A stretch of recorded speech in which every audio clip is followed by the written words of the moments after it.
For my national park, I chose Haleakala National Park in Maui, Hawaii. Haleakala was formed through erosion, including rain, wind, ice, and streams of water. The valley created by the erosion was filled later by volcanic eruptions. Um, Two valleys, the northern and the southern, moved into the summit area along the main rift zone and came together to form the summit crater. Haleakala is also a shield volcano, and which means the lava was flowing basaltic and non-explosive.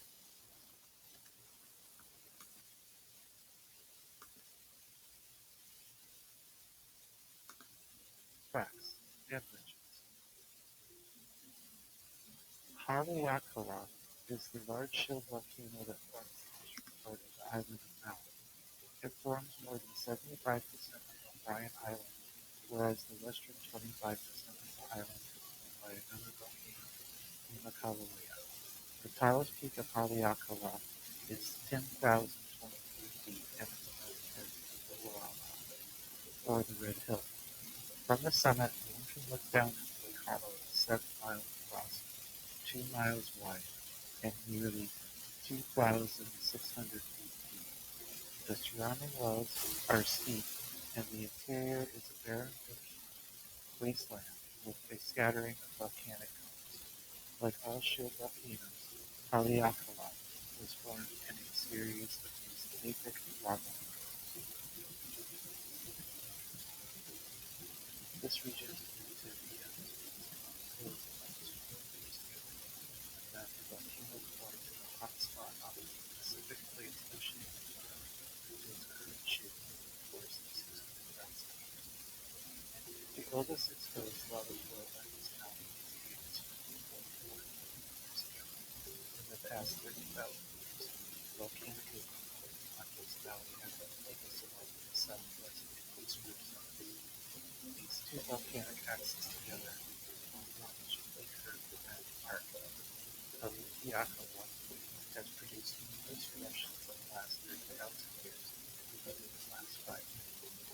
It is estimated that the last eruption occurred sometime between 1480 and 1600. Contrary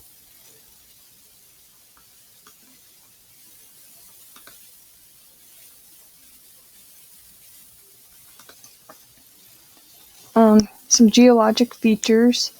The most common rock type at Haleakala is olivine basalt. It's a dark green colored igneous rock, which is usually found in oceanic areas around volcanic eruptions. It's super fine grained and it's kind of hard to see what minerals are on the inside. Um, it forms from lava that contains basalt olivine crystals, which come through the surface through eruption and spread across the landscape. Um, Haleakala's summit is 10,023 feet, but it was once believed to be over 15,000 feet. Erosion has had the biggest effect on the park, and it's begun to sink into the Earth's crust. Um, the volcano stands 28,000 feet above sea level, making it to be considered the world's third tallest mountain. Haleakala isn't extinct, it's only dormant, which means it could erupt again. The last eruption occurred between 400 to 600 years ago, and in the past 1,000 years, it has erupted at least 10 times. And here's a little visual showing just the valley and just the height of the park. Um, Shield volcanoes like the ones in Haleakala produce non-explosive lava like Mount St. Helens, and lava explosions that travel long distances due to flow. The lava is highly fluid and basaltic, which flows due to the low viscosity. The park is filled with multicolored barren cones. The cones form when gas gets trapped in the lava during an explosion, which makes it come out of the top like a fountain. The legend of Haleakala goes that Maui, the demigod, once set out to capture the sun and convince it to slow down. His mother complained that she was unable to sun dry her cloth and the days were too short, So one night, Maui journeyed to the peak of Haleakala and wait for it and waited for it. And the legends differ from legend to legend.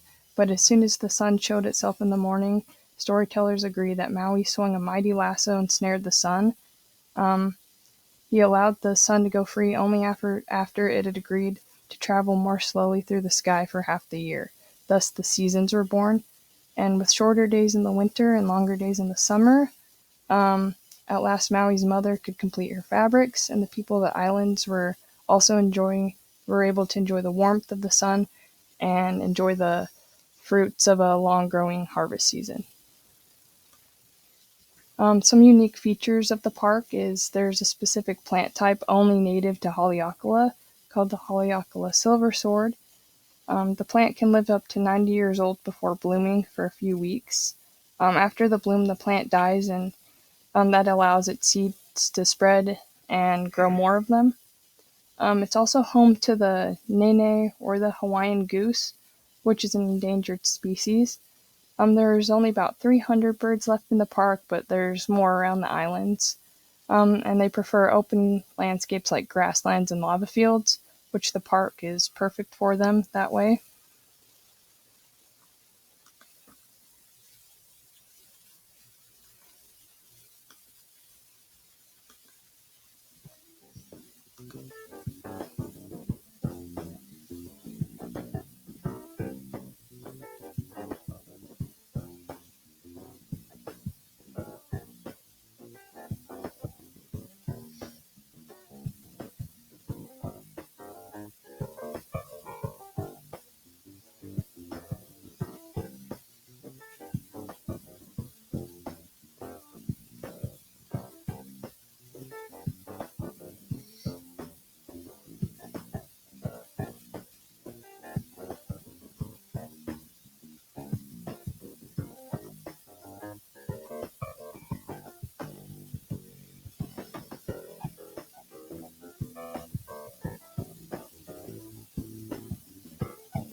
I had the opportunity to visit Haleakala National Park with my family a few years ago.